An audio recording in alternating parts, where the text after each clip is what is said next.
Ah, c'est un des sujets les plus frustrants pour les jeunes qui veulent acheter une propriété. La surchauffe immobilière rend ça vraiment complexe. Les jeunes n'y ont plus accès. Il y en a beaucoup qui n'y croient même plus. Là. Léger a réalisé une enquête pour l'Association des professionnels des courtiers immobiliers qui dit que 43 des 18-34 ans ont l'intention d'acheter une maison, mais il y a juste le tiers qui ont réussi à le faire. Nathalie Bégin, directrice pratique pour le courtage à l'association, est avec nous. Mme Bégin, bonjour. Bonjour. C'est pas fini, là, cette surchauffe là, pour ceux et celles qui voudraient s'acheter une première maison. Là. Bien, écoutez, il y a certaines régions qui ont eu un certain ralentissement, mais on est encore dans un marché de vendeurs où l'offre, malheureusement, n'est pas suffisante, ce qui crée la surchauffe. Et à quel point vous pensez que ça peut se calmer? Tu sais, des fois, je voyais ça à Toronto, à Vancouver, mais au Québec, beaucoup de monde qui disent qu'on n'est pas proche de se calmer. Là.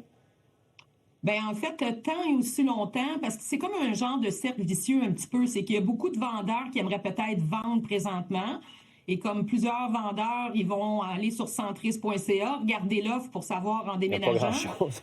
Et voilà, fait que, alors si ces gens-là voyaient de l'offre, ils mettraient peut-être à vendre. Alors, on est comme dans un genre de cercle vicieux, là.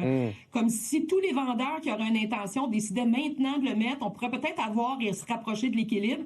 Mais il y a des craintes, c'est sûr, personne ne veut se trouver dans la rue, là. Oui. Je disais aussi ce matin, une maison sur deux à peu près vendue sans garantie légale. C'est la nouvelle mode. Dans le fond, les vendeurs se disent hey, « j'ai tellement le gros bout du bâton, moi je mets ça, je me ferai jamais gosser par la suite, vice caché, oubliez ça, il n'y en aura pas ».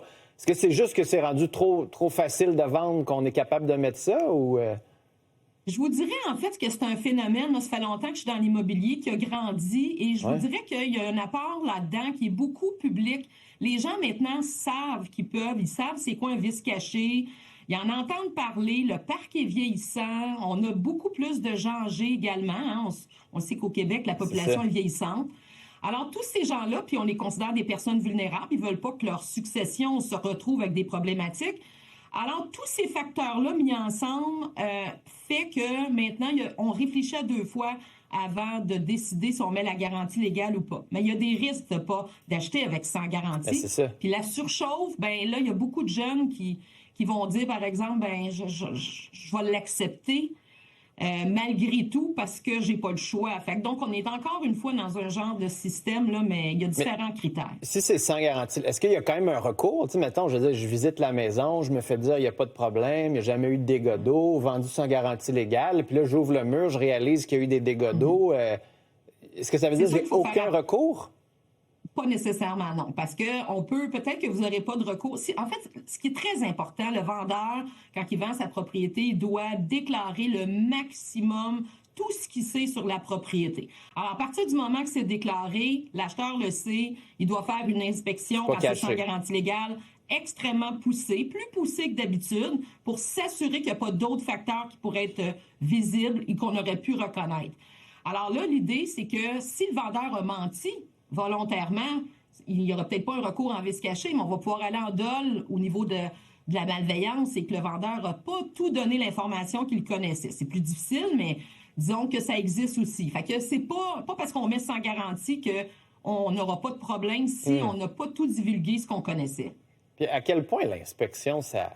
Je sais que c'est important, là, puis les gens les font. Les inspecteurs nous montrent des trucs, mais tu visites souvent une maison, les fondations sont derrière du Jeep, sont enterrées, c'est compliqué de regarder, les murs, le grenier c'est fermé, le toit c'est l'hiver, il y a de la neige partout, fait que tu peux pas regarder. C'est sûr qu'on peut pas tout voir. On peut pas tout voir parce que de toute façon, l'inspecteur en bâtiment fait une inspection visuelle de l'immeuble. Il peut pas ouvrir des murs et rien faire de ça. Par contre, c'est sûr et certain que si c'est caché, que le vendeur ne le savait pas non plus, parce que c'est ça un vice caché. Le vendeur ne le savait pas, personne ne le savait, on ouvre un mur, c'est rempli de moisissures. Ben là, il y aura un recours à ce moment-là, puis le vendeur, s'il a vendu avec la garantie légale, il pourrait se retrouver avec une responsabilité. Je dis bien il pourrait, il y a d'autres critères, là, mais il faut que l'acheteur ait été prévenant, qu'il a fait faire une inspection, etc. Il faut qu'il ait fait un achat avec diligence. Mais on risque de voir de plus en plus de maisons vendues comme ça. Là. Je veux dire, si tu es un vendeur, puis tu as le luxe d'enlever un recours, tu vas le faire. Là. Bien, surtout que je regardais juste avant votre émission, là, quand j'ai su que j'avais une entrevue, juste depuis le début de l'année à la Socige, là, on est déjà rendu à 87 décisions en vice caché. Bon, Et ça compte pas les médiations qui se sont arrangées, les ententes entre parties. C'est beaucoup. Madame Bégin, merci d'avoir été là. Au plaisir de se reparler. Ça me fait plaisir. Salut. Au revoir.